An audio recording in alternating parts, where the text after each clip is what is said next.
Hello, everybody. Welcome into Arsenal Fan Circle, episode 10 of our first season.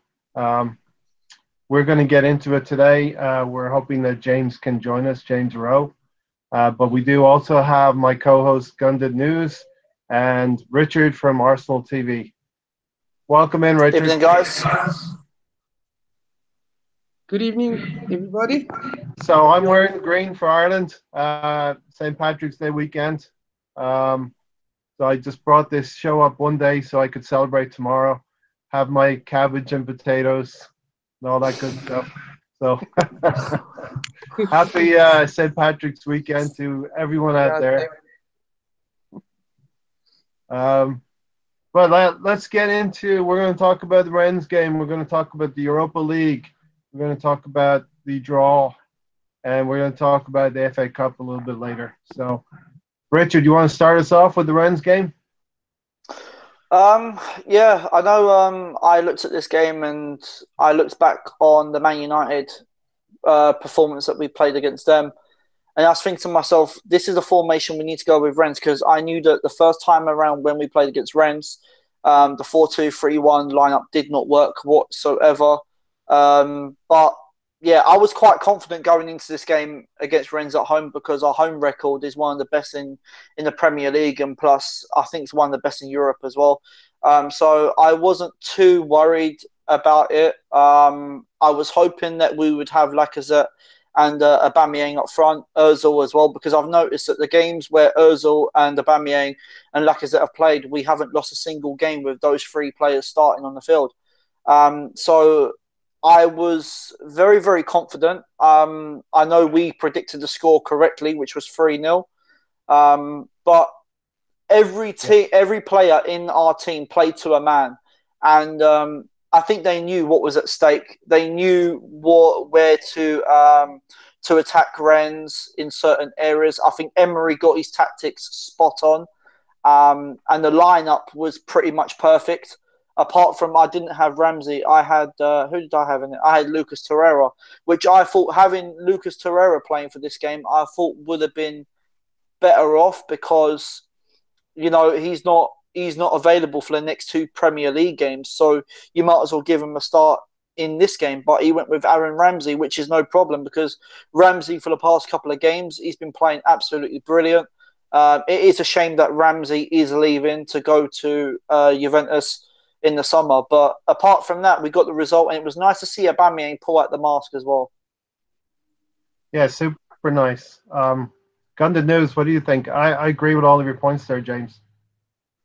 I would also agree with absolutely every single point Richard made, because look here, it is a fantastic performance by absolutely every single player on the field. They laid their heart on the field, man marking and which is attacking in certain areas of weakness for Rennes. And I mean, even at 2-0 up, I had actually, unfortunately, I was feeling a bit sick. Even at 2-0 up, I was confident that we were going through. So I actually went to bed. Not Arsenal-induced sickness.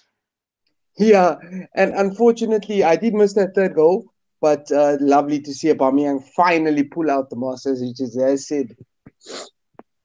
Yeah, he received the yellow card for that. What's your feelings on celebrations, Richard? Players. Do you know what? To have Aubameyang pull out a mask, and it's nice to see because of his character. And a lot of fans have been complaining, saying there's not enough characters in football. So I don't know. It depends on the way the FA have done their rules and relegations, but I just think it's stupid for booking him, because he's showing that he's representing Gabon, because that is the Black Panthers of Gabon, and he was showing who he was representing. But I just feel that for the fans to see that, it's put a smile on everybody's faces, because when have we known a player to do that in our team and to have that sort of character about them? We've never known that in football, apart from Aubameyang. Never. Yeah, I was listening to our blog, and they mentioned Gunnar blog and our blog mentioned they're inciting younger players to support Arsenal. in doing a bit of theater there, taking a mask out and showing that they can have fun. The players can have fun. Throw a mask on. Who doesn't know about the Black Panther movie at this point?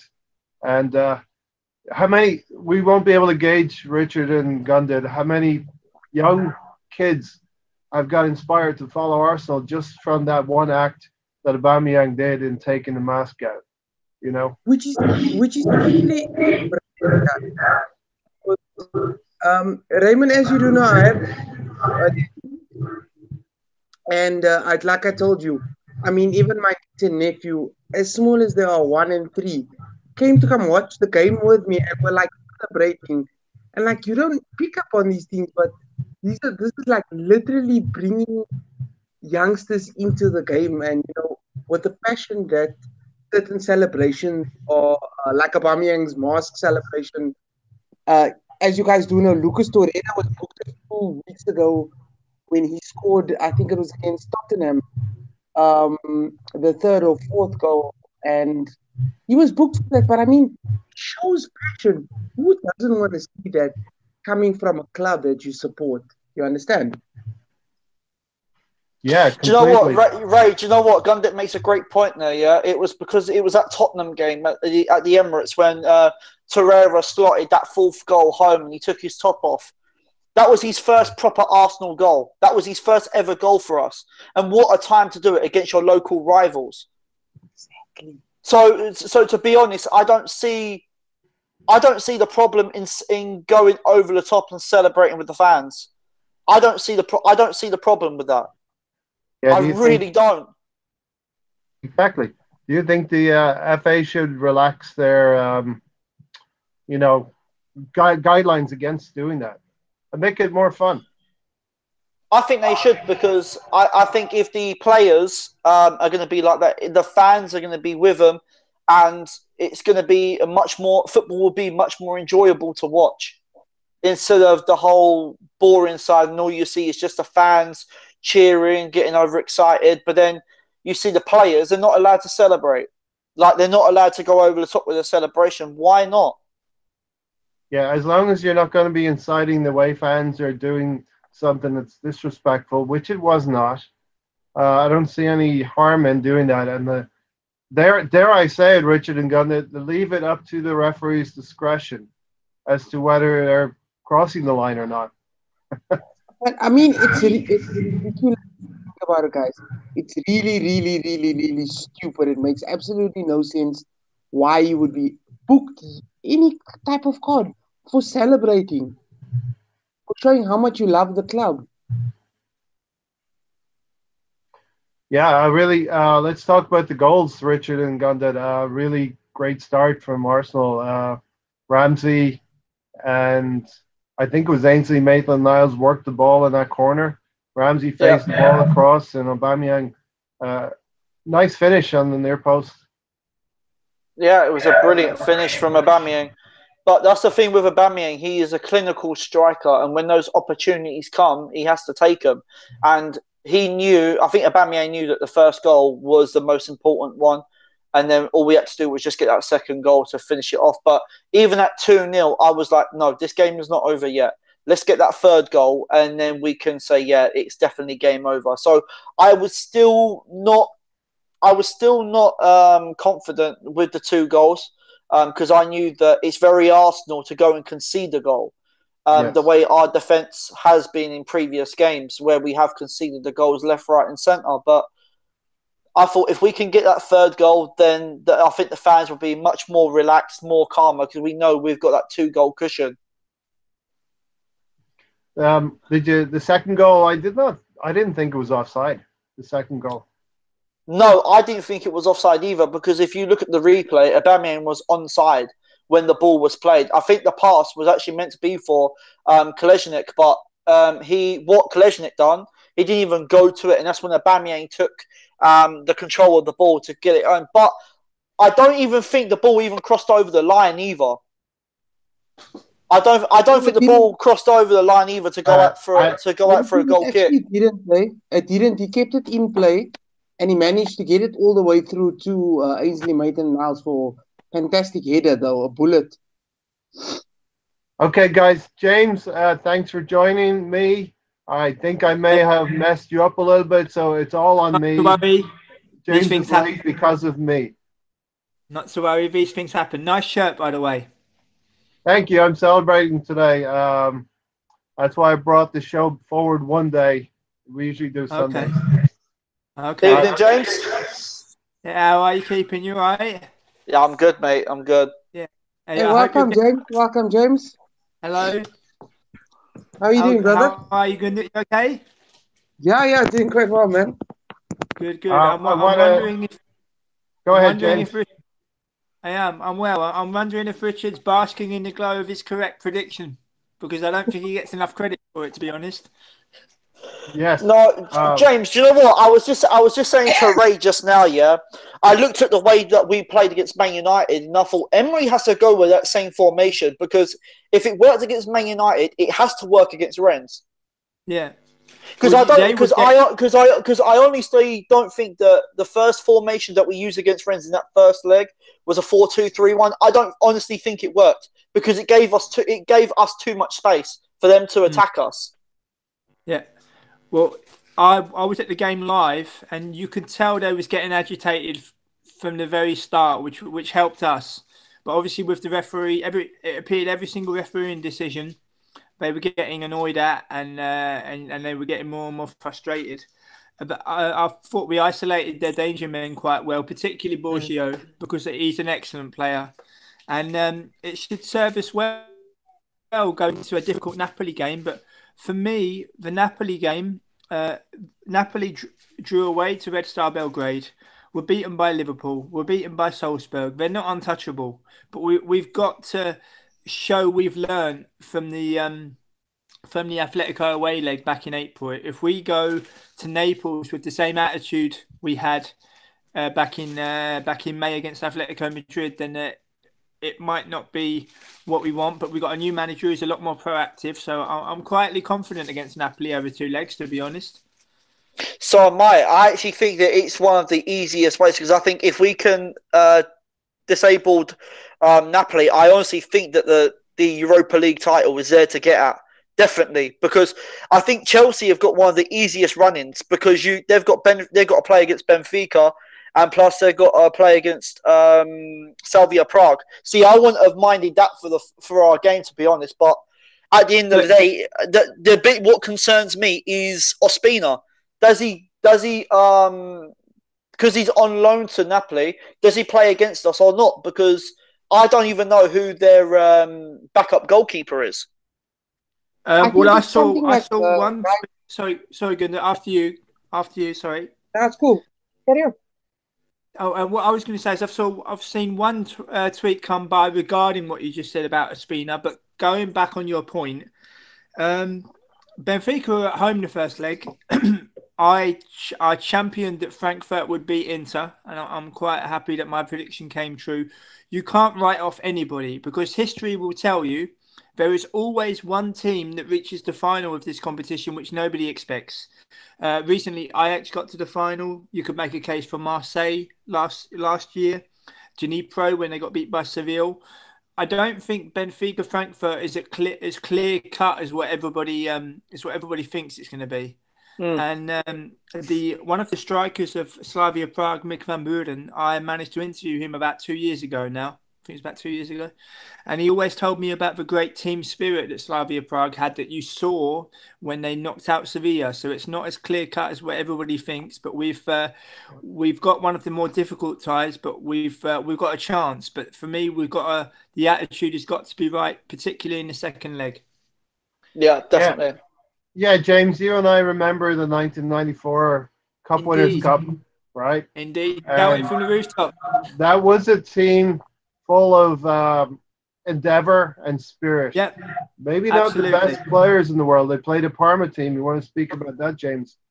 Yeah, it's that Parma team with the likes of Asprilla and Brolin and Zola, and they was under the guidance of Nevio Scala, who was back then.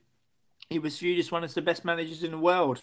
But the previous rounds of that competition, Ray, going away to Belgium and putting 7 past Standard Liège and knocking out a Paris Saint-Germain side. And in the semi-final with our best striker, who was I think he was ineligible. I think it was I think I don't know if he might. I think Could have he been, might do. yeah, Seanwright, I think, was ineligible. But for the final, we didn't play. But the even the previous rounds. I mean, I still remember our first round was Odense, I think, and I remember as a kid being absolutely encapsulated by every single round and getting closer and closer and closer, and then to win it the way we did, as Ray so quite rightly points out. And I spoke to Arsenal Fan TV after the match on Thursday, and the first point I made was for the older generation who know how special it was for us to win in Europe. There's a new generation now who's got this is a fantastic chance for everyone associated with the club, but particularly for the next generation that's never seen Arsenal win a European trophy. It's a tremendous opportunity, but we just got to take it game by game. And even with the semi-final, with the draws being done with Valencia and Villarreal, that's not clear cut. Villarreal are fighting against relegation in La Liga, but I don't think they got knocked out by us in 2006.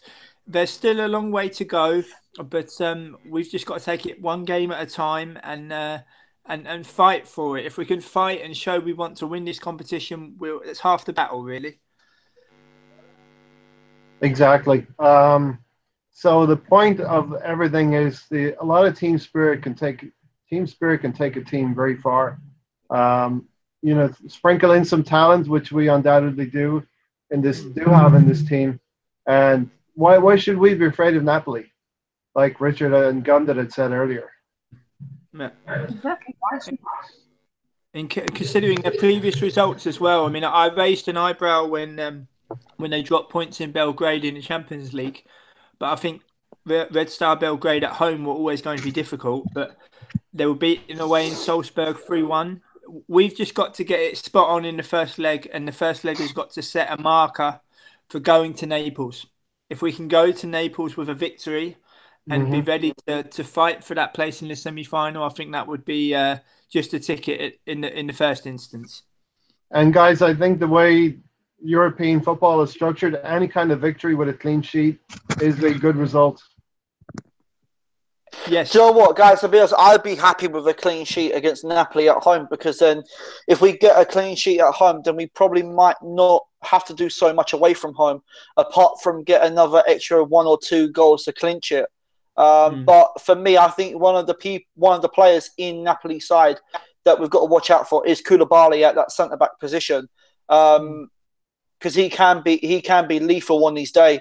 But apart from that, you've only got to look at Napoli's previous results that they've had, and compared to ours, I honestly think that we've got a much better chance at taking this game by the scruff of the neck against Napoli and going to the semi-final next stage. And I think it is capable of that. We proved it last season that we can get to a semi-final stage, but it was Koscielny's muck-up that kind of cost us the first and second leg. But I think if Koscielny against Atletico, I honestly think that if Koscielny didn't make those muck-ups, I think we actually could have got to the final and probably won it that last year. But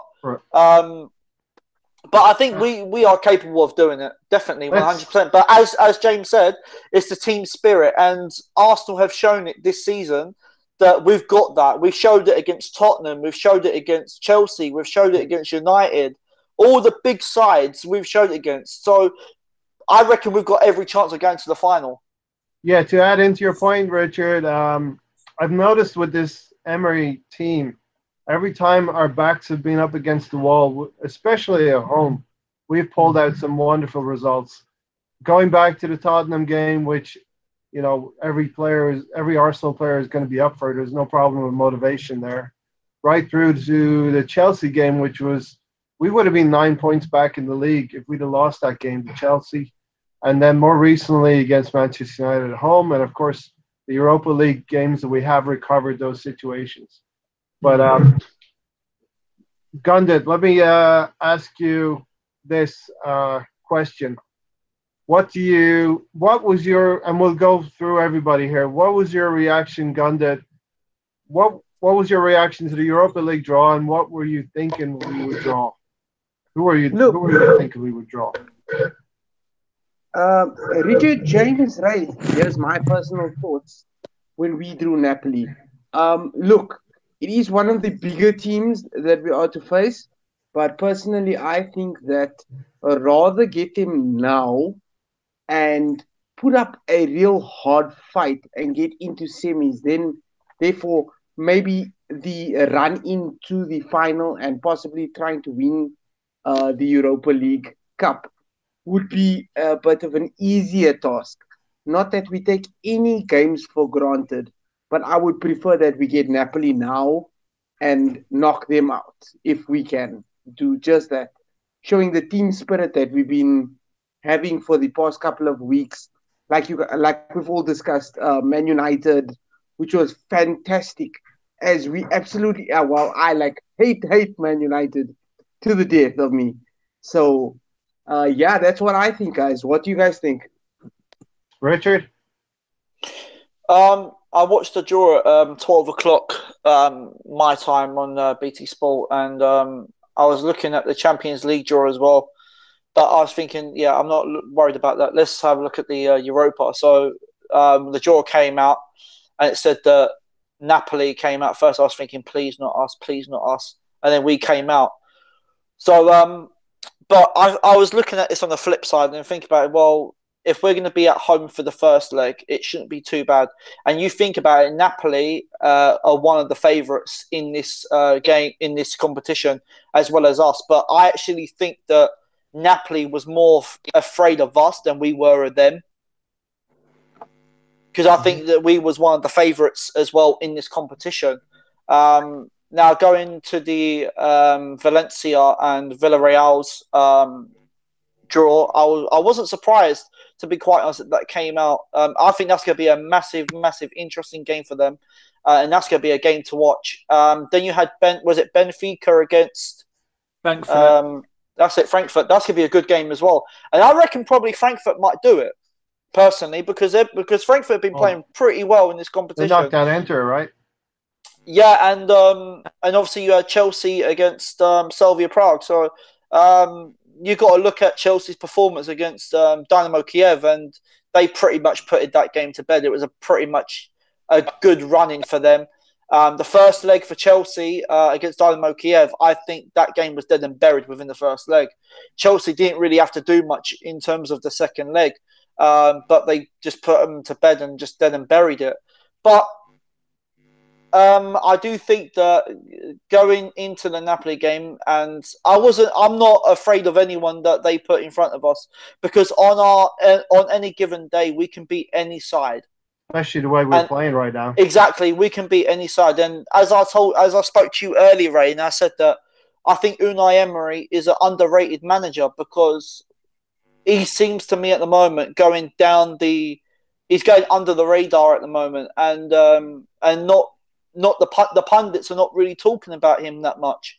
So and I think if he can win the Europa League, get us to top 3 or top 4 in the league, then I think he deserves a Manager of the Year, in terms of the circumstances that he's had to deal with this season, in terms of injuries, in terms of players being suspended and trying to work around. I honestly don't think that he's actually got a full starting 11 that he can actually go with week in, week out, because at the moment our attacking forces are actually a bit of a selection headache. So it's good to have that when you've got everyone playing well, especially Mkhitaryan. Now, if he was playing like he was last season, I would have said sell him. I really would. But he's really come to the fore in the last few weeks. It really has. And do you know why the reason that is? It's because of the mentality from the manager. That's what it is. Well, it's the mentality from the manager. Could it also have been that and we'll get to you as well, James, thanks. Could it also be that Mkhitaryan's now fit and free from injury? Yeah, I think that could be one problem, but it has to. But from the whole squad perspective, it comes from the manager first. The motivation and the mentality comes from the manager first for every game. wonderful motivator, and James, perhaps you can speak to that as well. I want to just add into the question as well for you, James, knowing that your knowledge of European football. So the original question was, what did you anticipate or hope that we would draw in Europa League? What was your feelings when we did drew Napoli?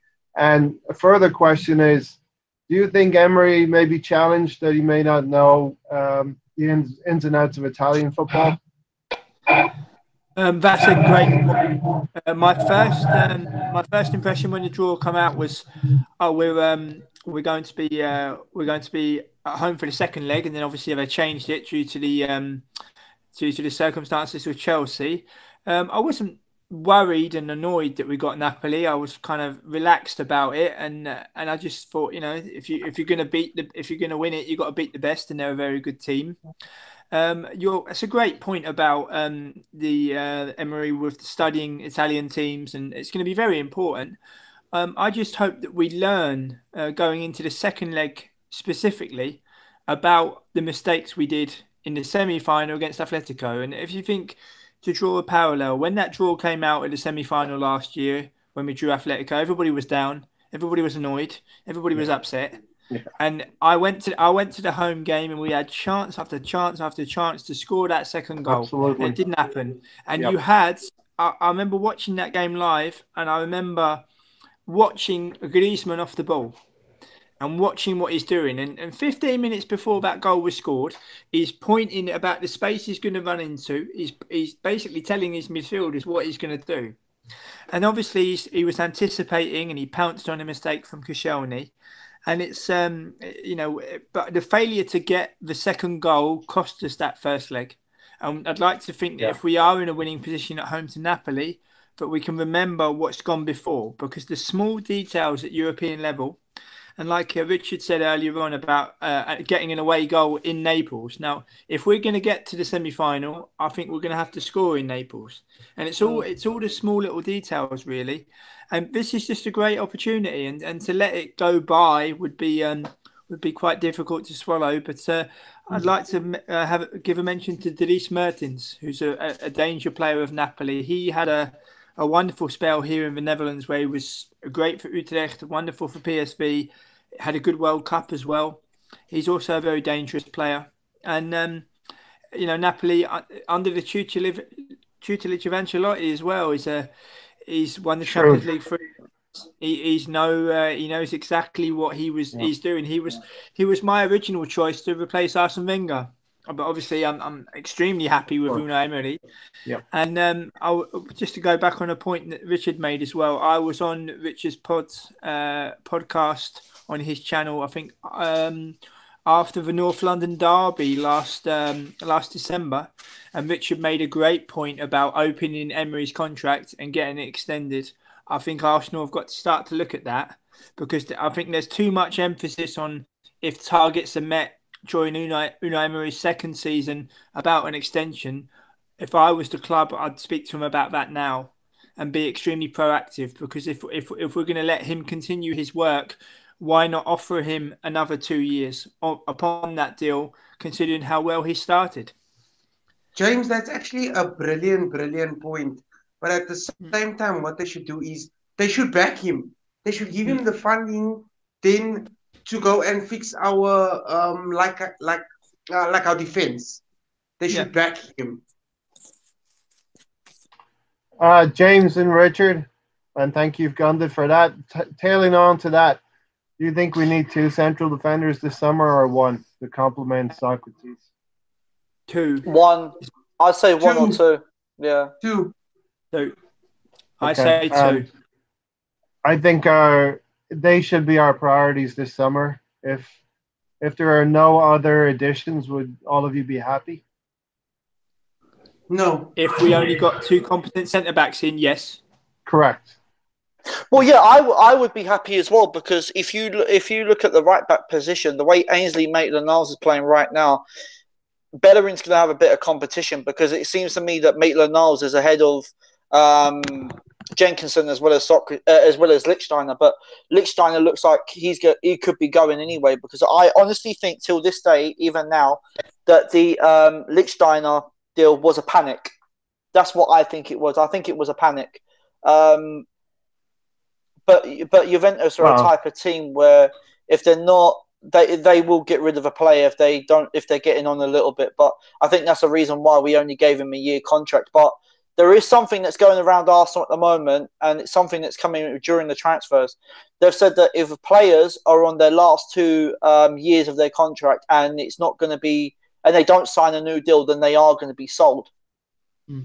Yeah, I think that's very welcome, considering especially Ramsey is playing some really, really good stuff for Arsenal right now. The only thing is, with that actually concerns me because I think Aubameyang is on his last 2 years, Ozil's on his last 2 years, Mkhitaryan's on his last 2 years, Socrates is on his last 2 years as well. So if all 4 of those players do not sign a contract, then we are kind of screwed because Aubameyang is our best striker. There's no doubt about that in terms of goal scoring wise. And I think that eventually he could actually end up beating Thierry Henry's record. And then you've got Mesut Ozil, who's kind of playing brilliant. His work rate has been phenomenal recently because I think he's thought, well, obviously now with Unai Emery, if I don't perform and I don't put in the work in, I'm not going to get picked. I'm not going to play week in, week out. So exactly. I think Ozil has kind of come to terms with that. Socrates, one of our best centre backs, and I think he should be captain by next season. Emery needs to make Socrates captain, and I stand by that because he is an absolute leader. I remember one of the games this season where Aubameyang wasn't tracking back, and Socrates had a go at him. Yeah, yeah. So really, Socrates, he reminds me of Tony Adams in some sort of way. How he's commanding that back line when he's playing. Richard, you're certainly convincing me as the season goes on in terms of Socrates. Socrates. I always thought we needed 2 competent centre backs, but you're starting to convince me in that respect that we could get a one commanding, really good centre back. Then if you're gonna get another commanding centre back, then I'll go with Harry Maguire because he knows this Premier League inside out. And with Harry, I know he got sent off today for Leicester, but I didn't like that. If he's auditioning for Arsenal, I did not like that. But I honestly think that if we're going to strengthen this backline, then we need someone who's been in the Premier League not long enough alongside him. So I'd probably go with Harry Maguire in that sense, and because of his strength and because of his power. And if you're going to look at a left back, if Monreal does decide to leave, I'd go with Chilwell. James, what do you think about all of that? Certainly, and let's take it as year 2 of the project, where we should be challenging, should be in the top 3 consistently if all things go well.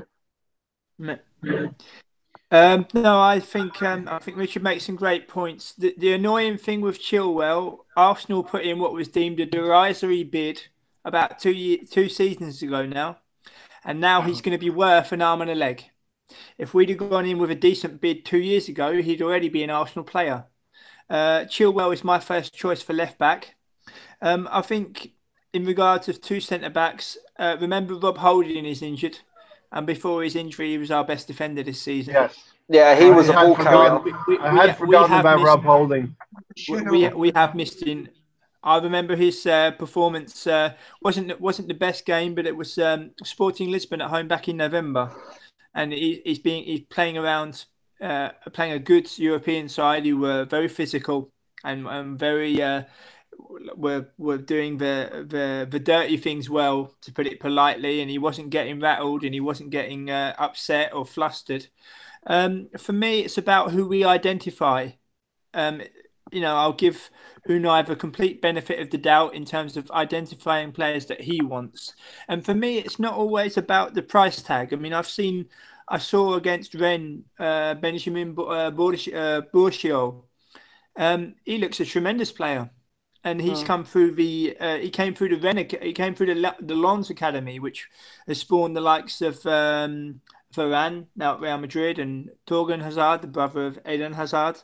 So Lens has always been a tremendous academy, and I think Bourchiot would be when a player makes such a good impression, against Arsenal, why not sit up and take notice? But for me, it's about identifying players. There's lots of rumours of Tagliafico here at Ajax A being. scouting system that's competent.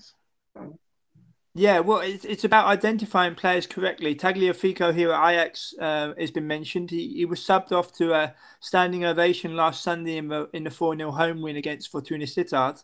The most impressive thing about Tagliafico's one of his qualities is his temperament. His temperament for his position is tremendous. Really, he's very rarely does he get flustered or rattled. Very rarely does he also get booked. And he also provides tremendous width. But I think if you're talking about left back, my choice would be Chilwell. But I think it'd be at least 40 million now. I think. Yeah, it would be a high ticket price. Exactly. When Arsenal submitted a bid that was deemed derisory for the same player almost 2 years ago. In terms of defenders, Godin is out of contract. Why not be ambitious? People talk about his age and his pace, but I mean, his intelligence is something we could use. The rumours of Matthijs de Ligt here at Ajax, leaving Ajax, but I've said it all the way along. Although Bayern Munich and Juventus are the front runners for his signature, and the Dutch press are trying to reunite him with De Jong, with Barcelona being involved, I'm convinced that De Ligt would give Arsenal the time of day if Arsenal was serious enough. I'm not saying he'd sign for Arsenal. I'm saying that as a 19-year-old captain of Ajax, that he would assess all his options, and you wouldn't catch him saying, "I don't want to go there. I don't want to go there." I think any club that seriously comes in for him is that intelligent as a 19-year-old man that he would give every club who's serious about signing him the time of day. James, let me ask you this question. Previous manager had obvious French connections. Our present coach has Spanish connections. Do you think that will guide the way our targets will go this summer? They will overlook the Dutch league and other leagues. They should. You would hope with the new structure in place, you would hope that they cast the net wide, because it's a world game, as we know. I mean, there was rumours so long ago of Arsenal entering in the South American market for the first time in years, which has been overlooked. You've got other continents as well. We were linked for Almiron before he signed for Newcastle. We shouldn't restrict ourselves, but we should just be very careful about who we approach to sign, the length of the contract, and how much we pay as well. I mean, I very much, in terms of, if we're talking about wingers, I rate Florian Thauvin, who plays for Marseille. Thauvin had a very difficult spell at Newcastle, where he's been written off by almost every British football fan as always useless. Thauvin has since admitted that he was very unhappy personally in Newcastle, in terms of not seeing his family very often, being away from home, finding it difficult. He was also very young. I think he was only 22, 23. And since he's gone back to Marseille, he was pivotal in them reaching a Europa League final. I think he's only 25. His crossing ability is extremely accurate. It's something we could utilise for Lacazette and Aubameyang. So I rate Thauvin, but I just, all in all, in terms of the positions that Arsenal need to fill, it's about identifying players, and you get a lot of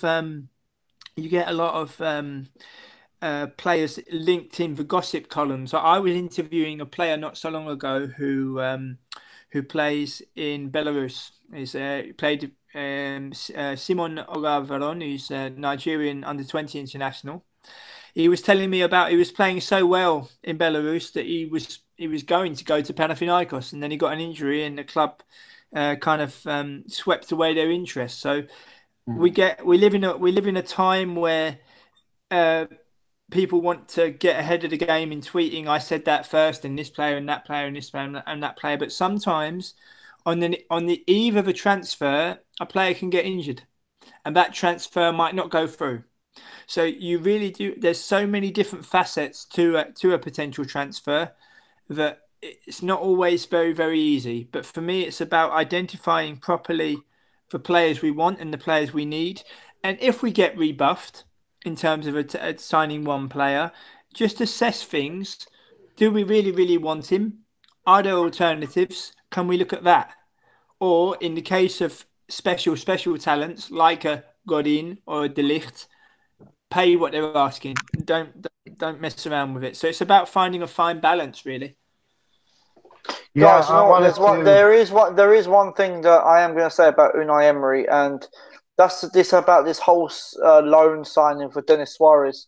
Did we really need him? Really? Because Ramsey and Mkhitaryan seem to be playing absolutely brilliant, and I can't. Why he's here and they're playing that well? I cannot see Denis Suarez getting the start. I really can't. Well, we had to do something in transfer window, even if it was just a loan to keep the fans on board. It's a PR exercise as well, I believe. But the other thing is, we've paid £2 million for this loan deal, it just seems like it seems to me that £2 million was just a waste of time. That's how I'm looking at it. It's not a lot of money as well, Richard, in the grand scheme of things. I wanted to give a shout out to London Old School, our regular. Thanks for coming on, London Old School. He has a question I want to address to the panel. Gundit, you still there? I can. Yes, I'm still here. You first. He said, "Evening, guys. London Old School. Evening, guys. We need replacements, especially defenders, but can't see Stan laying out big money. Do we need Stan's money?"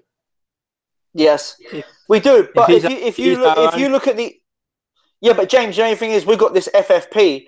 We've got money there to spend, but because of the players that are on the contract, we can't use it. But that money will be freed up in the summertime. What's the figure everybody has in their mind that we can use in the summer? We need 100 plus. 100 million from Gundit. James, I think if you're realistic, I think between 50 and 75 is what we're going to have to play with. But therein lies the fact that you've got to be creative. Therein lies the fact that you've got to cast the net wide and look and look and look until you find. Let's just say it is 50 to 75. If we can combine promoting some of our youth players from the under 23s who are doing really, really well and improving their path to the first team, coupled with a few signings and a good balance, I think that will be a good window, in all honesty. Going back to Richard's point about Suarez, we've got games coming thick and fast. You only have to see the fact that we play Watford on a Monday night at 8 o'clock, and then we go away to Naples in the Europa League. Watford, for example, home, always a difficult game. If we have a commanding position for the match in Naples, Suarez could also fill the gaps of the game in hand that we play. For example, we're not playing this weekend because of Wolves. Still got to go to Molineux. Still got to go to Goodison Park. Suarez, midweek games. I would play Suarez perhaps in the league, and if we can keep the tandem of Ramsey and Mkhitaryan for the quarterfinals, and should we progress, maybe even a semi-final. I think a loan signing for Suarez, I think for the price as well, for £2 million for a professional club, it's not too much money.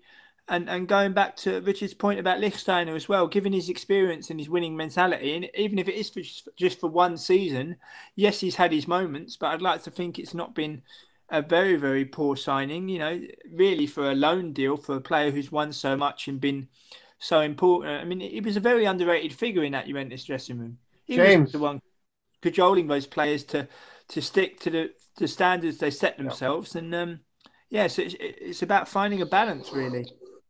James, can we quantify what Lichtsteiner did on the training ground and in the dressing room with the players? May not see it on the field. It's hard to quantify that, right? I think he's professional enough to have helped young players, even on the training pitch or in the dressing room, even with just words of encouragement and words of advice. I mean, we're not witness to that. But when you've got a player who's won 7 Serie A league titles in a row and was a part of a Juventus side that was just a winning machine, I mean, you see it now. I mean, players have left Juventus, but the standards have not dropped. And obviously with Ronaldo, they're in a great position to win the Champions League for the first time since '96, I believe.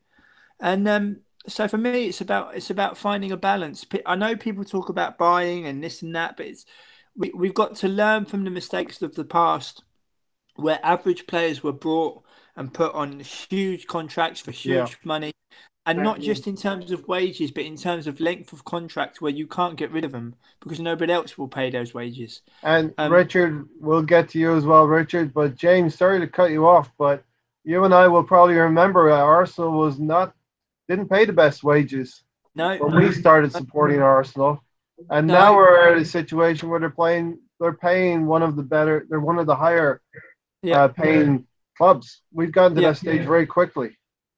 Yeah, but it's about knowing what we've got and trying to improve. And I'm an advocate for buying isn't always the only policy. I think when you look at what Unai Emery did with youth players at Sevilla and at Valencia in particular, he's got a tremendous opportunity to do that with us. I mean, Daniel Ballard, who's had a tremendous season with under 23s, hasn't even played for the first team yet, but has been brought into the Northern Ireland squad. That tells you enough.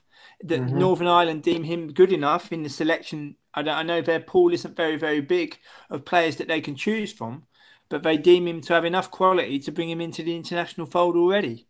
So it's about finding a balance for me. And yes, buying is important, but to not just go with the flow, and because people say, "Oh, I saw him on YouTube and he looked really good." YouTube makes every player look good. We're in a very instantaneous age where everything's at our fingertips. It's unbelievable. I mean, I'm a little bit old school. I enjoy. Obviously, I'm an Arsenal fan, and when I go to football, I enjoy watching players that I don't really know much about. I'll give you an example. Bordesio, before he played Rennes, I didn't know anything about him. He's made a very, very good impression. So you realise here is a very good player. So it's about finding, being proactive and looking about who we can buy. And, when a player makes a good impression, remember him. Don't just cast it off of, oh, it was just one good game. I mean, I think Bordesio in particular, he's only 25. If we can't get Toran, why not have a look and see what he can offer? And Richard, I will get to you. Just one quick point that I want to say. Let's address Richard. Go first. My value was 60 million before James had spoken about between 50 and 70. London Old School thinks we might have 100 million, but is realistic and think it'll be 50. What do you think we'll have to spend this summer, Richard? I'm looking at 100 million or just over because of the Adidas deal and the other deals that are coming through by next season. Now, I think this is where Ozil is crucial for the Adidas deal because he's in partnership with Adidas. So this Adidas deal is going to be very, very important to us. Now, I feel that if we're going to get this Adidas deal, and I think that we have to keep Ozil. Reason why? Because he's going to be the main player that a lot of the people are going to get their names on their shirts will be Ozil. And probably not so much Ramsey or probably not so much Torreira. But I think Ozil will be the main. I think the top three will be the main ones. Will be Aubameyang, Lacazette, and Ozil will be the main ones for the shirt sales in terms of the Adidas deal. And I think this is why that we gave Ozil a bit of a higher contract was because of the marketing side of it. It depends on which way people want to look at that. But I feel that could be another reason why we gave Ozil such a high contract was because of the marketing side of it. Now, if you look at Ozil, he's a type of player that he will get fans from China, he will get fans from Dubai, he will get fans from anywhere across the world. Whereas Ramsey, he's not a type of player that could get names from those type of countries like Ozil can. So I think that's another reason why probably we've decided to say, look, Ramsey needs to go, Ozil needs to stay in terms of the Adidas deal. But I'm looking at this on that particular side because of the deals that are coming in. I'm looking at least over £100 million in terms of the summer. I would like us to have at least 200, but that's never going to happen in our club. But yeah, I'm looking between 50 to 100 mil. Okay. James, getting back to motivation and the Napoli tie, and we know our player, you play a bigger team, you're going to have that motivation. It's already there. It should be there. Speak to your experience in interviewing various professional footballers across the continent. Speak to the makeup of each player. Does that motivation come from within? Is every player different? What's your beat? What's your beat on that? For me, every player is different, and for me personally, when I interview players and managers, it's about doing justice because everybody's got a story to tell, and whether it be Ricky van Vollenwinkel, Graham Potter, who's currently beating Pep Guardiola's side. I interviewed him when he was Ostersund's manager. There's many. Maury Stein, who did his managing here at Venlo and he did his internship under Mourinho. Mostly it can come from within. But I remember an interview I did with Ryan Sanusi, who's currently at Grenoble in the French second division, and he told me that he played for Sparta Rotterdam and Willem II here, and he told me that I asked him about managers, and he said to me, he said that he personally doesn't believe that a manager is going to make him better. But what the manager can do is put him in a system where he can play better and be more effective. So it's about what the player and what the managers want. There's another example would be, for example, with. I'm just trying to think. I've been fortunate. There has been so many. I'll give you a little bit of a taster. As we're all Arsenal fans, I'll give you a little bit of a taster. I interviewed former Arsenal youth player who made a couple of appearances for the first team. Went on to play more than 100 caps for Sweden. Sebastian Larsson. Now this interview hasn't been released yet. It'll be released in the next 2 weeks. But I'll give you one little snippet, and that snippet is when I asked him about his time with Arsenal. He told me, and I quote, "I could not have received a better footballing education." He said, I could not have received a better footballing education in terms of going for all the different groups that you go through, the managers and the infrastructure. And obviously Arsene Wenger was manager then. And you think of the environment we created for young players back then. It's a great opportunity to do it again. But also to answer your question, I think it always comes down to the individual. And not to draw a parallel, but like, for example, we are in an age now where we're fortunate to be on different podcasts and different channels, and it's great to be involved with so many different people and respect everybody's opinions. I'm loving having both of you on. Yeah, but even that, Ray, as well, and I think, and also with Richard, I think so long as people take responsibility for what they say, that is the most important thing.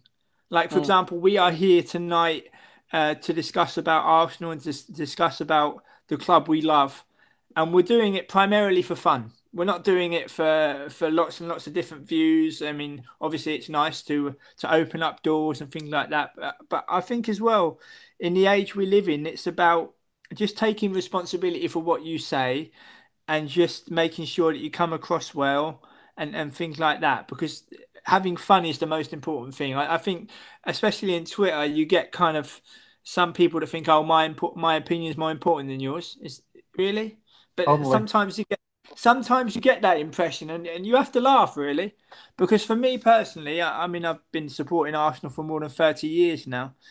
I always like to hear the opinion of another Arsenal fan, and if it's different to the one I've got, then you also give them the time of day. But also, being in a position I am to interview professional players and managers, I'm not going to go above and beyond. I mean, naturally, what is published is what is published. Some things remain off the record, which I'm never going to divulge, but you just try to bring out the best in everyone you do, and particularly with the Sebastian Larsson one, I think that one in particular is going to be really, really well received, especially by the Arsenal fans, because we talk a lot about Arsenal and his time at the club, and also Sweden, and learning from some of the great characters we had at the club at that time. But it's just about doing everybody justice, really. And I mean, I've got to the stage now, Ray, where I'm due to be interviewing a player from the Northern Irish League, from Ards, and he texted me and he said, seeing the list of all the players and managers you've interviewed, why do you want to interview someone like me? And I said to him, I'm being honest with you. I said, everyone has got a story to tell. Everyone. I remember when I interviewed Danny Cowley, and everyone talks to Danny Cowley about his football management. Everybody. So I tried to be a little bit different. And when I spoke to Danny Cowley, I said, can we talk about your career now? He said, really? He said, you want to talk about my playing career? And he was excited. He was like, it's about asking different things that you don't. That players and managers don't always get asked, because then it's fun for them and they open up a bit more. And I must say, I've been extremely lucky, guys, with how open players and managers have been, because you get some that are just, I mean, I'm just trying to build a reputation bit by bit, but I get the like in the case of the British journalists that go to the Netherlands to interview players and stuff like that, I read some of their interviews and I think, okay, but I have an advantage with mine.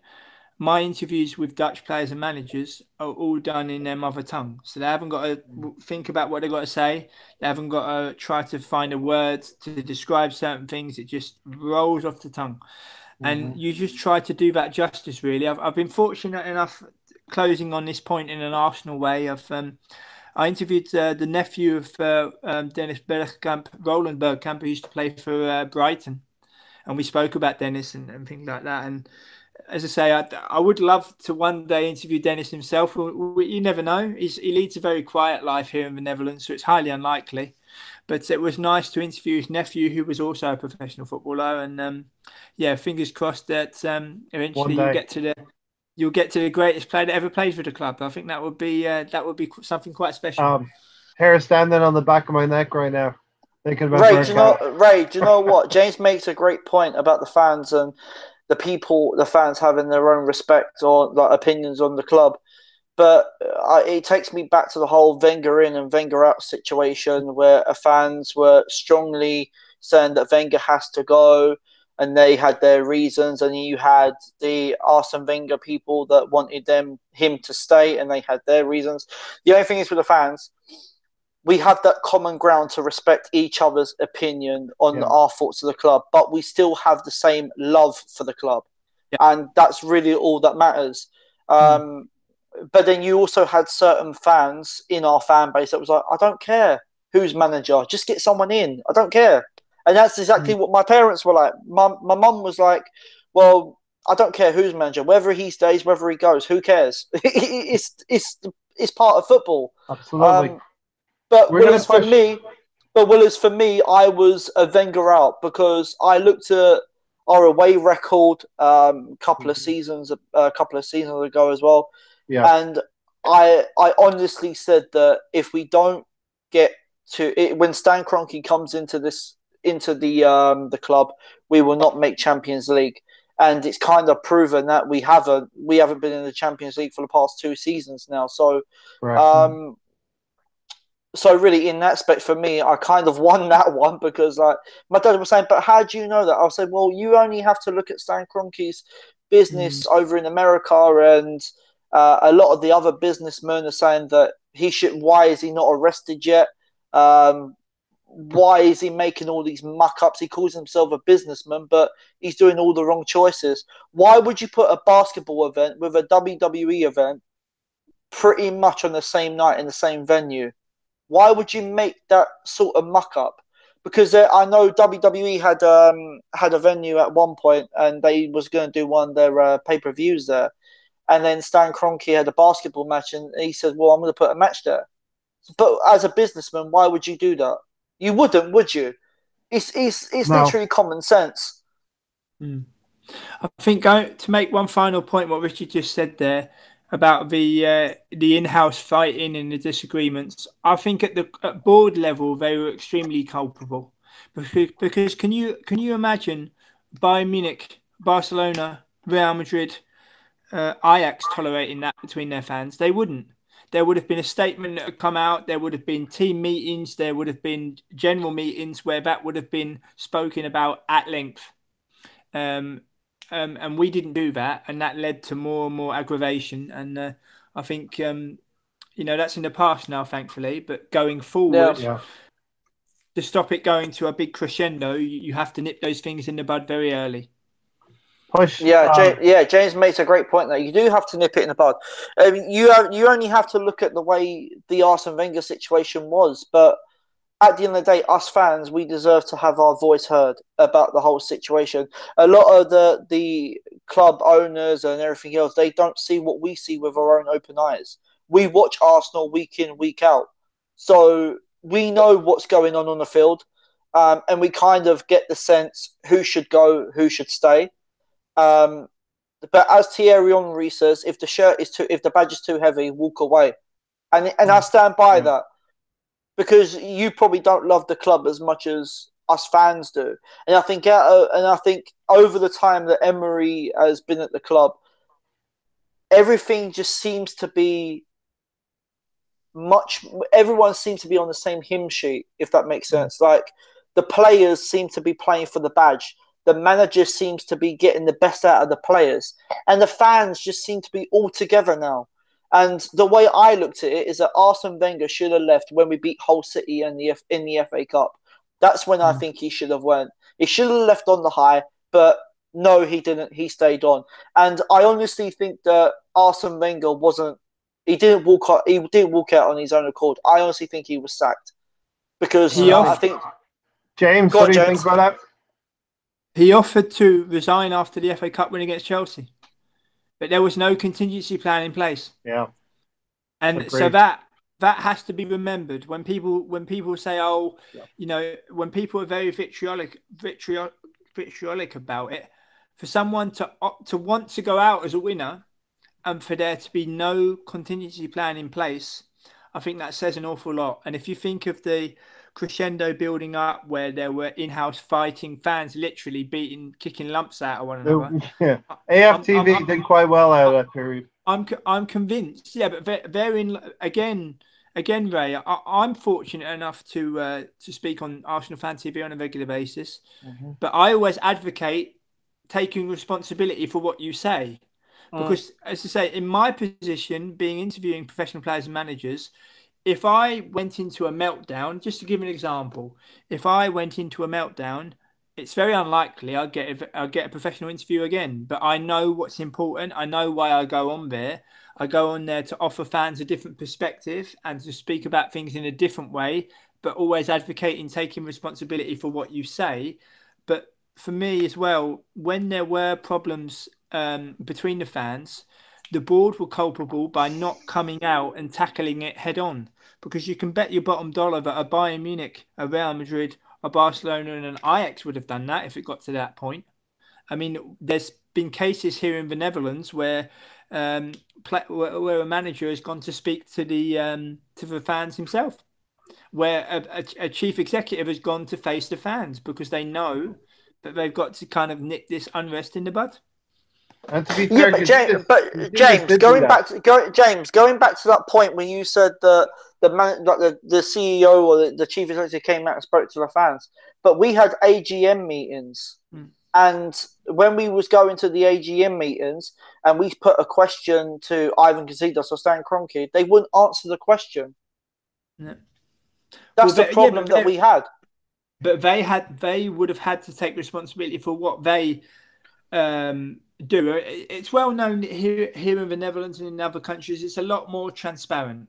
It's a lot more transparent. I think in the case of the board level we had, they were a little bit protected a little bit too well.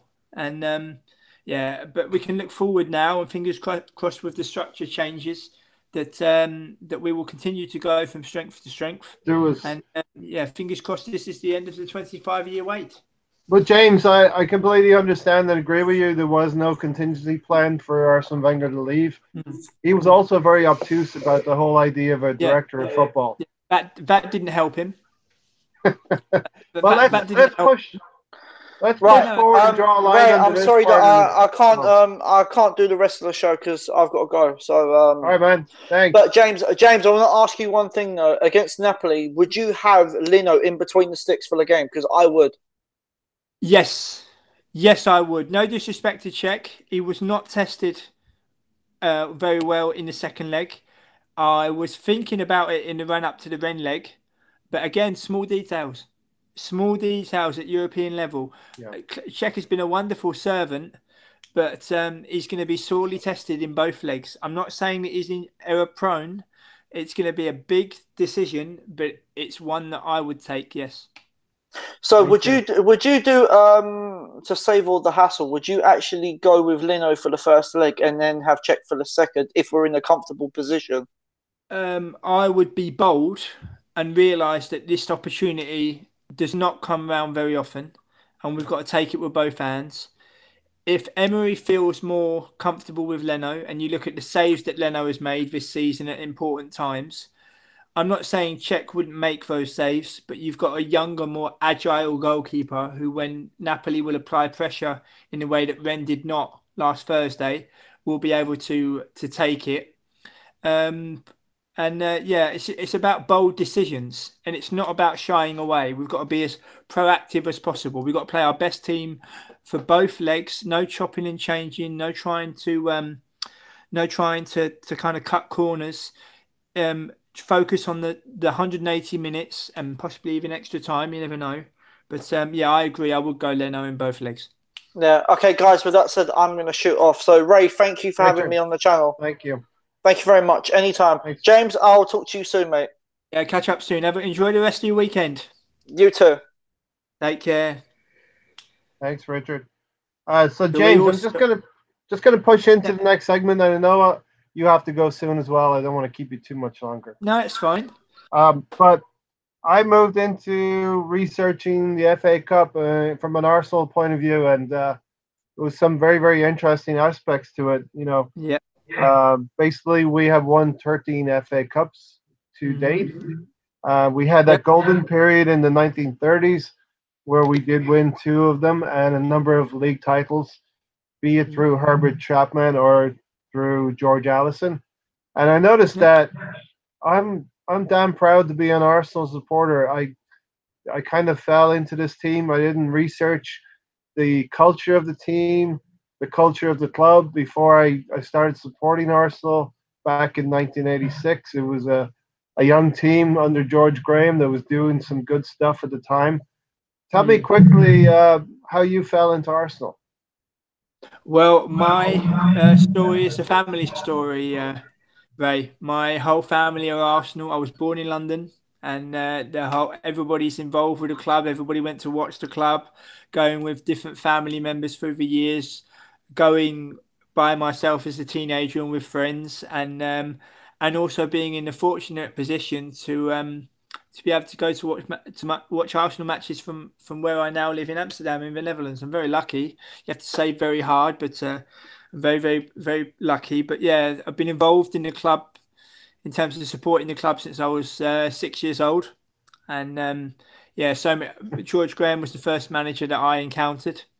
Also with the 1994 Cup win, which is still one of the most fondest memories I have. And then the 1993 FA Cup wins and the League Cup win. The League Cup in 93 was the first trophy I ever saw Arsenal win. Paul Merson scored as well. He was my hero when I was a kid. And then you go through the Wenger years, and Merson is still in my top 3. He's still, it's just some of the things he did were just outrageous. And I still get annoyed when people criticize him as a pundit, Ray, because I remember him as a player. That's what I was just going to get to, James. It doesn't marry very well between my love for Merson as a young player. He was amazing. He would burst onto through balls and put them away. And he was fast. And what he has to do in the media, I understand why he's doing it, but he could be a little bit more kind to us. But I also, Ray, I admire his honesty. I don't agree with everything he says, but he's very forthright. And I will never, I can't bring myself to, you think of the amazing goals he scored through the years against the likes of Leeds in the FA Cup in that marathon replay run, and Crystal Palace and Sheffield Wednesday, and scoring in finals and things like that. And he played with his heart on his sleeve and fought so hard for us. And you were saying about the FA Cups, we've been so lucky to reach 13. And you think of the ones we lost as well. We lost in 2001 to Liverpool, and how difficult that was, having made hundreds and hundreds of chances. That hurt. And was it an FA Cup against Luton Town?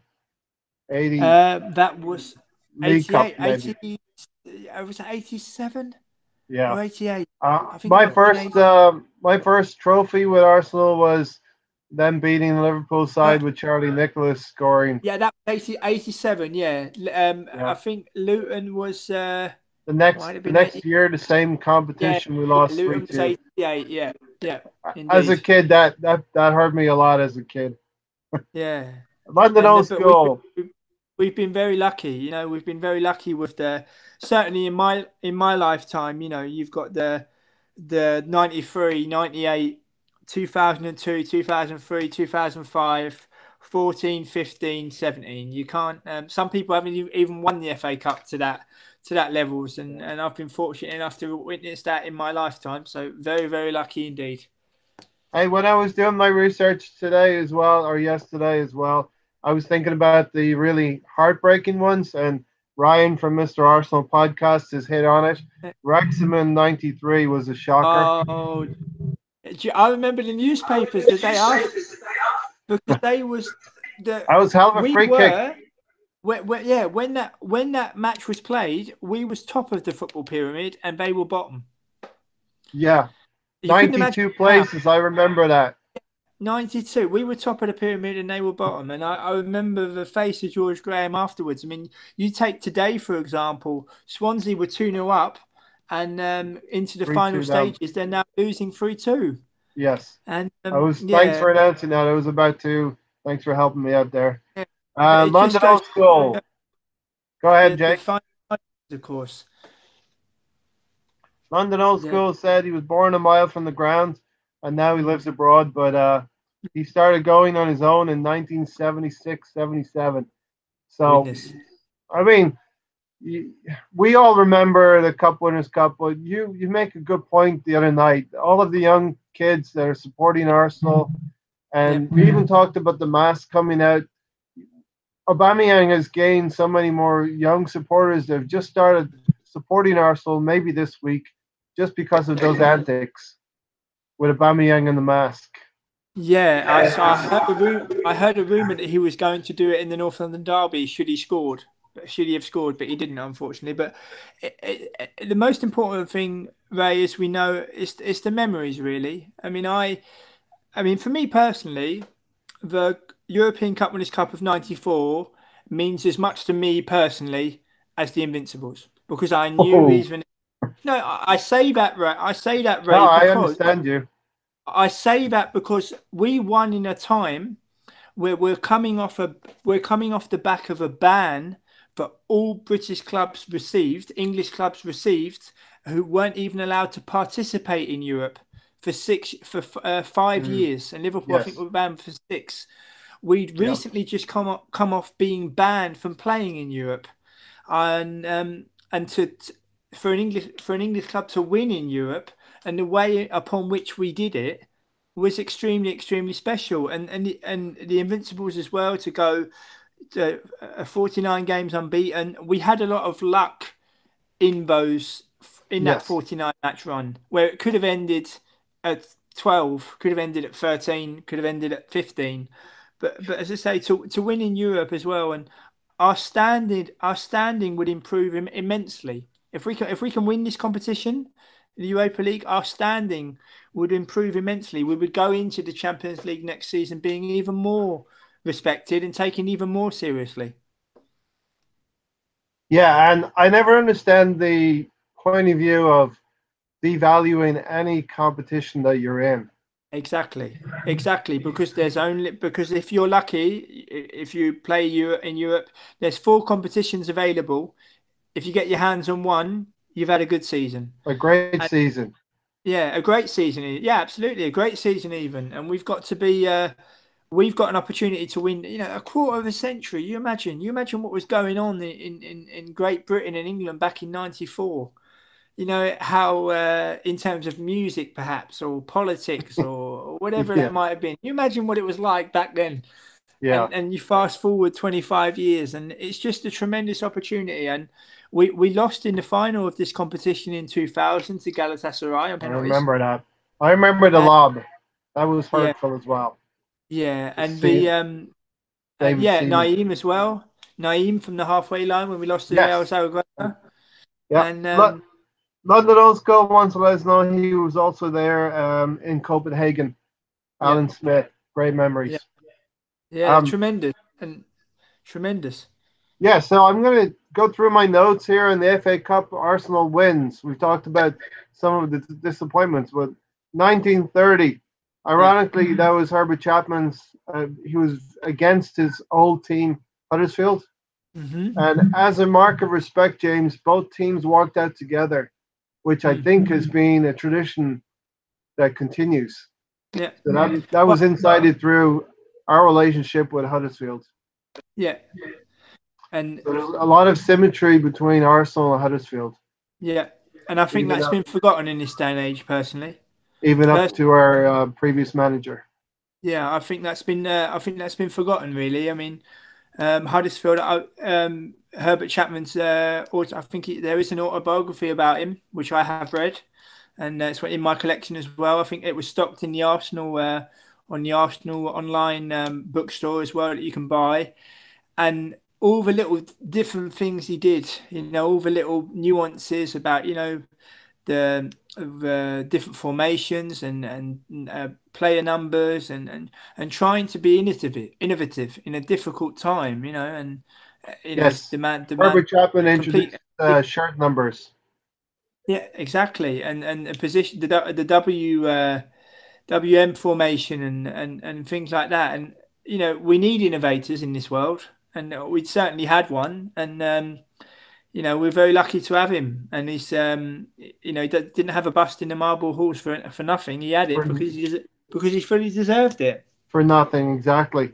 And then 1936, we played a Sheffield team. I'm not sure if it was Wednesday or United, but Ted Drake. That was unique because the press was excluded from the stadium. Yeah, they actually had to take to the air to get some footage. Yeah. 1936. Sign of the times, eh? Yeah, sign of the times. Now we can see the nostril. We can see up the nostrils of the players. I'd go so far as to say you can see a little bit too much these days. I really would. I mean, you see. I mean, I was at the game on Thursday, and obviously I'm watching the game, and then you see on your Twitter feed, you see little snippets that were taken on TV that you wouldn't really batter an eyelid at, but somebody's caught it on TV, and you think, just let things go as they go, and enjoy things for what they are, really. Well, let's just remember in 1936, you saw little dots on the field from the air. Yeah. And that's all people were able to see, unless you were lucky enough to be at the game. Well, I suppose if you're in the Camp Nou or the Bernabeu and you're right up in the gods, you see a little bit the same, really. Exactly. So it was a 14-year drought. 1950, we beat Liverpool 2-0. Yeah. Under Tom Whittaker, I believe. Then we come up into more modern times. So we had 3 FA Cup wins at that stage. 1971, we all remember Charlie George versus Liverpool. Not remember, but we've seen the footage. No, well, it's that away top they wear is actually the away top that I wear now. I mean, I stopped buying Arsenal shirts about I think about 10 years ago now. And the two Arsenal shirts I wear when I go to matches or I'm watching a match on TV are both replicas of the 1971 because they're traditional colours, red and white, yellow and blue. I don't really need no more. And yeah, fantastic celebration as well from Charlie George. James, Tremendous Liverpool side as well. I think Highway scored. Yeah. For them.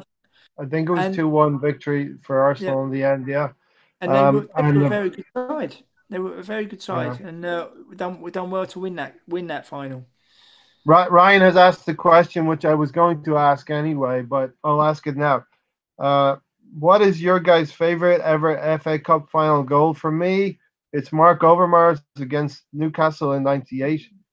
Mine close, followed by Cazorla in 2014. What about you, James? For me, my favourite one, and I mean this purely for sentimental reasons, Andy Linnigan. Because it was the first time I ever saw Arsenal win the FA Cup. And I just remember, you see the footage afterwards where he's walking off and everyone's on top of him. And Adams is a captain and he's just put his arm around him and he's just said something to him. And you see in his face, you see in Linnigan's face of, I've just won the FA Cup for Arsenal. And it's just, and that one's very, very special. I think... not a player who's held in high esteem for Arsenal. But to do that. Yeah, no. Well, it was his final, really. You know, you think of it went to a replay, and Sheffield Wednesday had the likes of Chris Waddle, you know, who's come off the back of doing wonderful things in Marseille. But yeah, for me, for purely sentimental reasons, because it was the first time I ever saw him win it. Yeah, that goal always still gives me the chills now. And I think I think the Ray Parlour one as well. I think because it was. Yeah, I think that's my one, James. He starts with a curler, and Lee Dixon is running away celebrating because he knows it's destined for the top corner. And little cherry on top is John Terry ends up on his backside, right? Well, he was also very young, John Terry, in that final, you know, and Chelsea were the up and coming team, if you like, and it was a bit, you know, where are we going to win it? But we've been so lucky, you know, like with the finals against Hull City and Aston Villa and Chelsea as well. We've been spoiled, really, but you know. Yeah, when you look through it, in '71 would be Liverpool, '79, which London Old School talks about. Yeah. The 5-minute final. Liam Brady. Yeah. You know, another thing I'm proud of as an Irishman is that the Irish connection to Arsenal was much stronger in the past, but they're still there. The greats are still there. And the most capped player of Arsenal is an Irish national. Yeah, absolutely. Thank you. To think he played 722 times for Arsenal. 700 odd times. We won't see that beaten. No, you won't see that beaten. I remember one of the programs in my collection, Ray, is when he went to, I think was it Leeds. I think he went to afterwards, and Arsenal played Leeds, and there's a page on it. I'll try to find it and take a photo of it for you, where it says about visitors' dressing room night, the visitors' dressing room tonight for David O'Leary. And it's really strange. You think you're the most capped Arsenal player ever coming back to Highbury. He could walk into the home dressing room in his sleep. Yeah. And he, you know, he's a tremendous servant. I mean, I'm sure you remember Italian 90, wasn't it? When his penalty that got Ireland through to the last 8. The country went crazy. Yeah, but that was, you know, that was my first ever World Cup. And that remains the best World Cup I've ever seen. Everyone says, "Oh, it's a rubbish World Cup." That World Cup to me, that just opened a Pandora's box. That just, even now, the likes of Schillaci, Brema, Maradona, Baggio, Gascoigne, Cameroon with Nkeke and Oman and Makanaki. This is something that happened almost 30 years ago, but yet you remember it like it was yesterday. Gundit News says, I used to love Santi, the little magician. Imagine him and Torreira playing together. They might be on the same pitch in the semi-final. True. But what struck me as well in my research, and we all know Arsene Wenger has won the most FA Cups for Arsenal. Another record that probably will not be beaten. 7 FA Cups, which points to we need to colour the good things that Arsene Wenger obviously did for us over the years as well.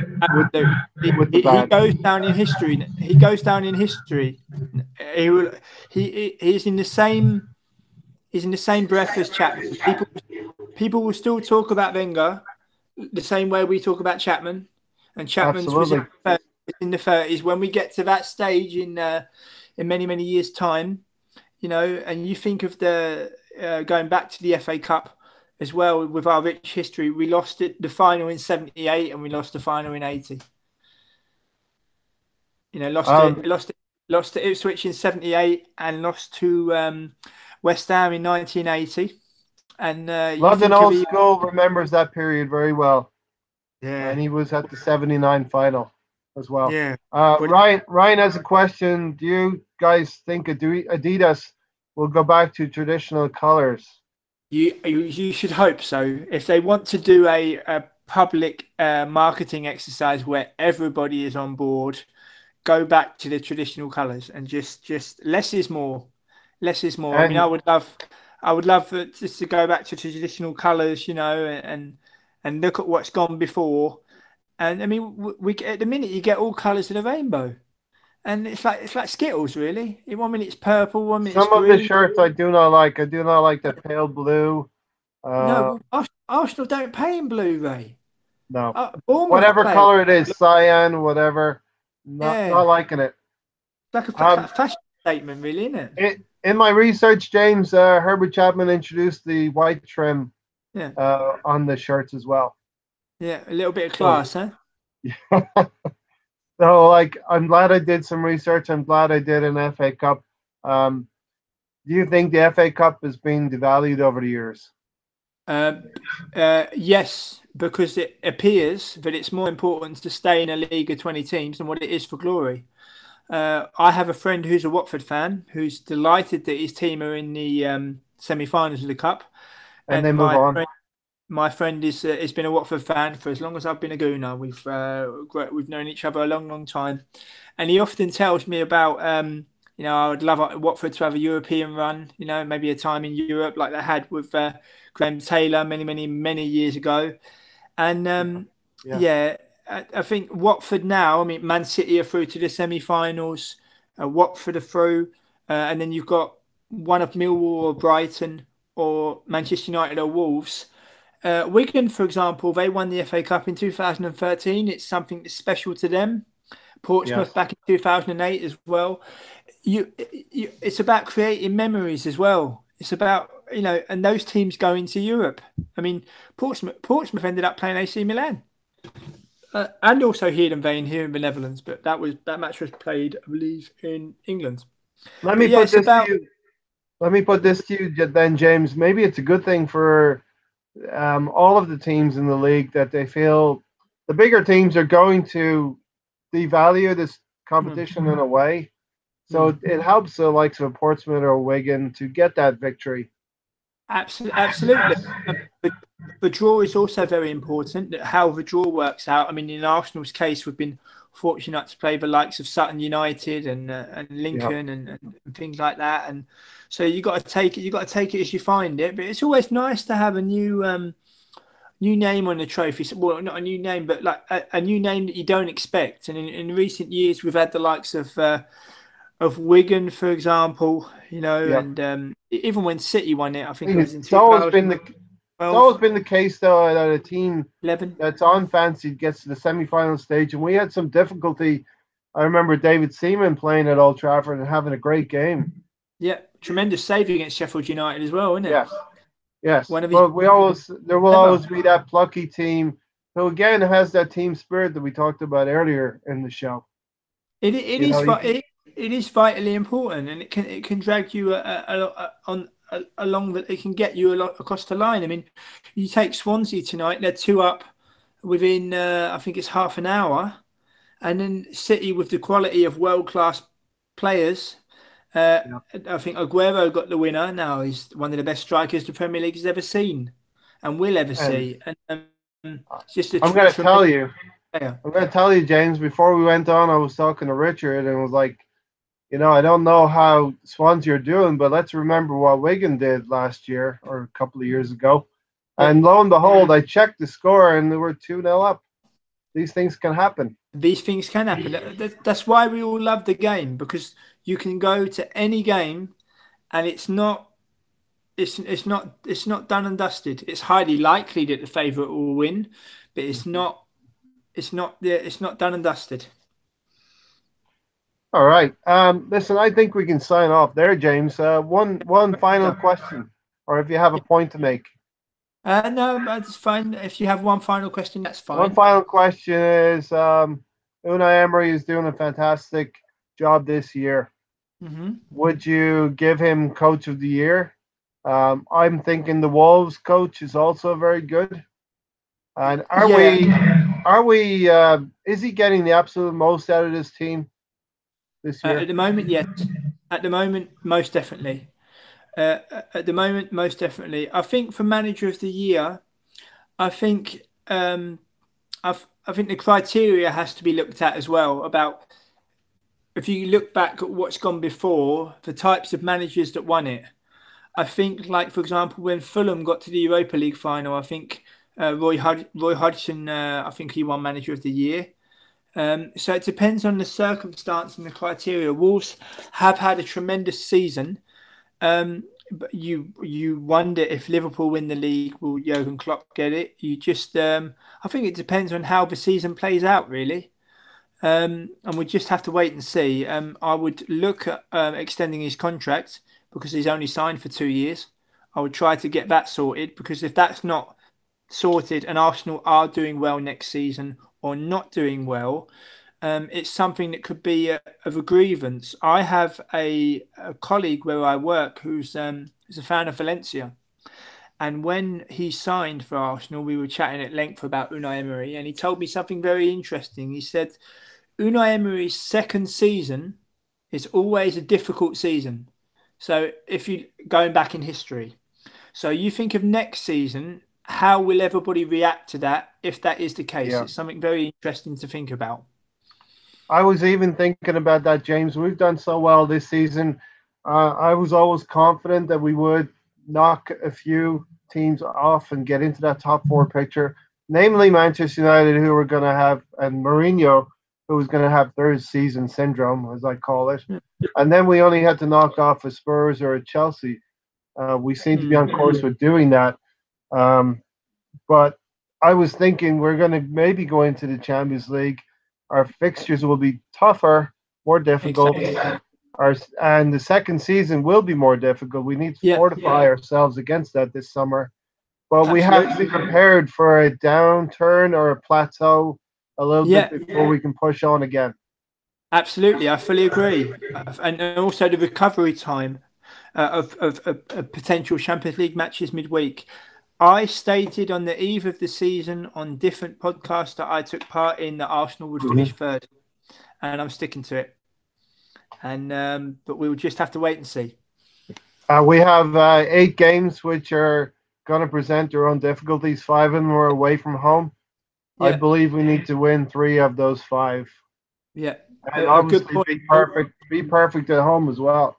Yeah, well, it's how we play in Europe. It's also going to be important, going away to Watford on a Monday night, going away to Wolves, going away to Goodison, going away to Burnley, who I think are going to drop. It's going to be difficult, but we've got to take one game at a time. Also do the sums. If we win 5 matches in Europe, we're in the Champions League next season, and we've laid a ghost to rest that's stood for more than a quarter of a century. Yeah. I want to be greedy at this point of the season. Forget about the FA Cup. Unfortunately, we have an affinity with that competition, but I think it was necessary to not be in there. I think the draw dictated as well, but I think just take one game at a time. We've got a 3-week break now. Win that home game against Newcastle, and then going away to Everton, and then concentrate on Napoli. Take one game at a time. If we do reach the semi-finals of the Europa League, go all out. Then go all out to win it. Because if you've got a top four which is going to goal difference, we've only got to win 3 more games. Yeah. And we're in. Whereas if you're 2 points behind and all those different kind of things, just try to win the competition and kill 2 birds with 1 stone, as they say. James, finally, before you go, do you like the way Emery handled the Ozil situation? Yes. Yeah, but he's the boss. Emery in is a word, yes. Yeah. Emery is the boss, and that has to be respected. If he does not feel that somebody is pulling his weight, then he has to exercise his authority. I'll give you an example. I interviewed the manager of Venlo, Maurice Stein, who's been linked with the Ipswich job, and he told me when he arrived at the club, there was many characters who weren't really conducive to his style of playing, and he wanted to weed them out before he could get to work. And then once he did that, they went on to the season after the next, become champions of the first division and get promoted to the top flight here in the Netherlands. So it just goes to show, if a manager does not feel that the players' characters are conducive to what he wants, he's got to exercise his authority. And Emery is the boss. He's done a tremendous job. And, if he's doing what he thinks, he's doing what he thinks is right. Going back to what we were saying about the Twitter and people taking responsibility for what they say and things like that. I mean, some of the hashtags of Emery after dropping Ozil and that kind of thing. He's just testing the water, and he's assessing all these players because Emery wants to be successful in this job for himself as well as for the fans and the club. He doesn't want to come to Arsenal and be like his problems he had at Spartak Moscow and things. His English is coming along. He's really trying hard. And for someone amazing from that first press conference to right now, amazing. Yeah, I mean, for people that criticise that, to go to a foreign country that you've never worked there before, you can appreciate that, right?